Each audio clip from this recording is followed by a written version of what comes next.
नमस्कार विद्यार्थी मित्रांनो.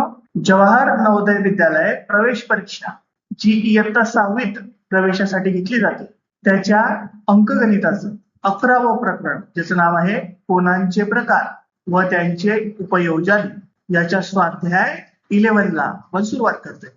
पहिला प्रश्न दिलेला आहे बघा त्यातला, पुढीलपैकी सरळ कोनाचे माप कोणते आहे? कोणाचं माप विचारलं आपल्याला?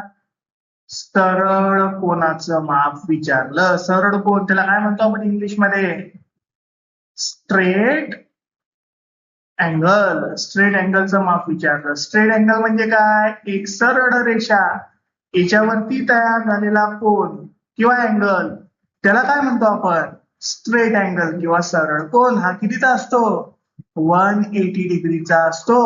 ऑप्शन बी मध्ये दिलेला आन्सर करेक्ट आन्सर आहे. दुसरा प्रश्न आहे बघा, पुढीलपैकी कोणती आकृती प्रविशाल कोन दर्शविते?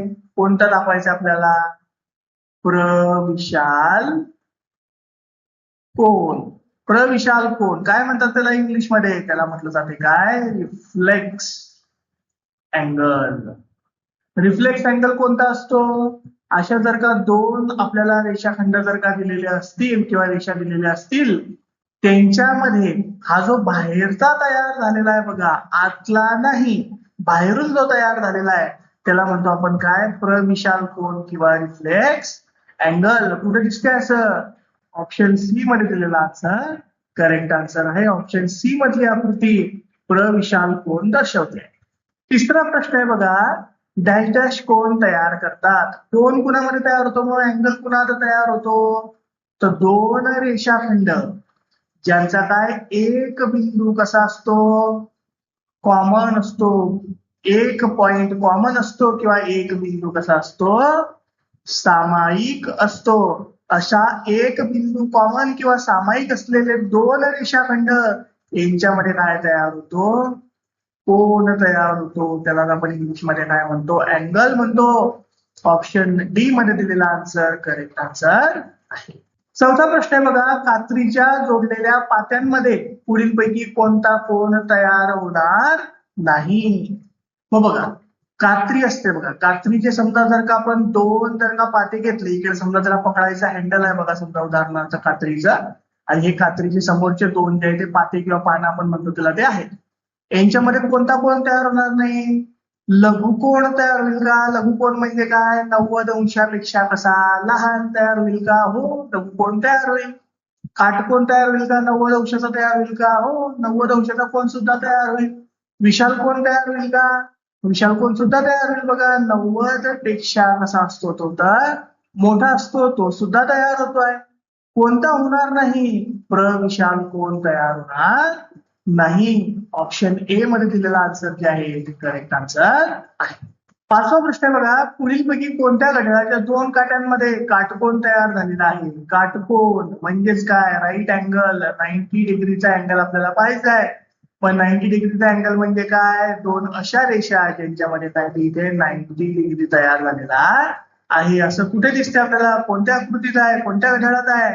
ऑप्शन डी मध्ये नाही तयार होत. ऑप्शन सी मध्ये नाही तयार होत. ए आणि बी मध्ये बघा, जर का तुम्ही बी पाहिलं तर हा काटा जर का तुम्ही पाहिला बघा, तास काटा हा थोडासा 6 ला अजून आलेला नाही आहे, म्हणून तिथे एक्झॅक्ट 90 नाही येणार, 90च्या थोडासा वर असेल.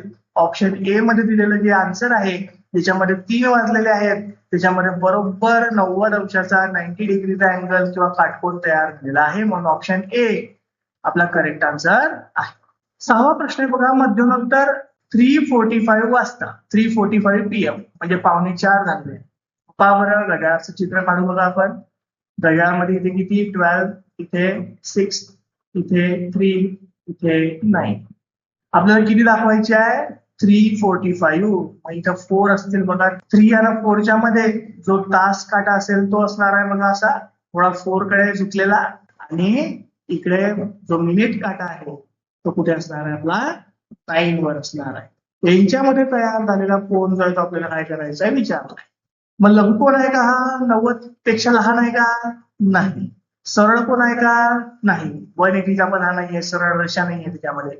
विशाल कोन आहे का? हो, हा 90 अंशापेक्षा मोठा आहे. म्हणजेच काय तर हा विशाल कोन आहे. ऑप्शन सी मध्ये दिलेला आन्सर करेक्ट आन्सर आहे.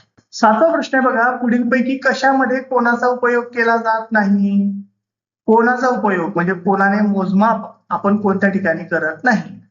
मग 2 रेषाखंडांचं वळण्याचं प्रमाण, एखादी रेषाखंड आहे बघा, हे काय आहे तर वळतायत, कुठेतरी फाकतायत, तिचा अँगल तयार होतोय, पहिला ऑप्शन काही येणार नाही.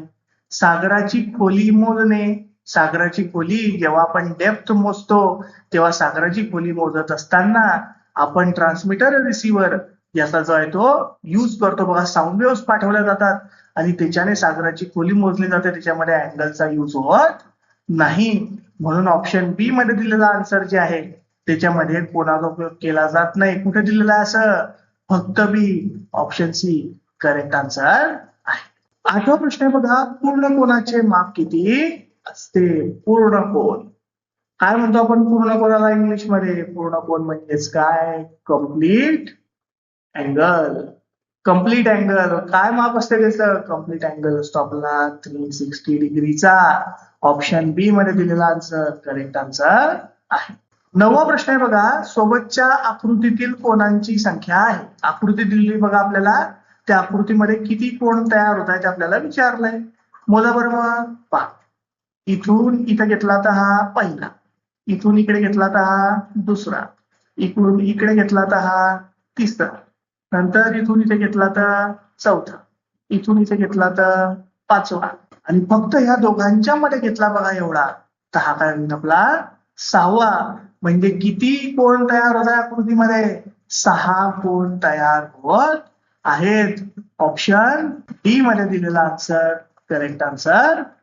10वा प्रश्न आहे बघा, सोबतच्या चौकोनात किती कोन तयार झाले आहेत? कोन मोजायचे आपल्याला, चौकोनात तयार झालेले अँगल मोजायचे. मोजा बरोबर बघा, हा एवढा पूर्णचा पूर्ण जर का घेतला तर पहिला, हा एवढा घेतला तर दुसरा, हा एवढा इथे तिसरा, हा एवढा इथे चौथा, हा फक्त एवढा घेतला तर पाचवा, एवढा घेतला तर 6वा, हा इथे 7वा आणि हा इथे 8वा. असे 8 कोन किंवा 8 अँगल आपल्याला या आकृतीमध्ये तयार झालेले दिसत आहेत. ऑप्शन डी मध्ये दिलेला आन्सर करेक्ट आन्सर आहे. अशा प्रकारे विद्यार्थी मित्रांनो, आज आपला स्वाध्याय 11 पूर्णपणे सॉल्व्ह करून झालेला आहे. धन्यवाद.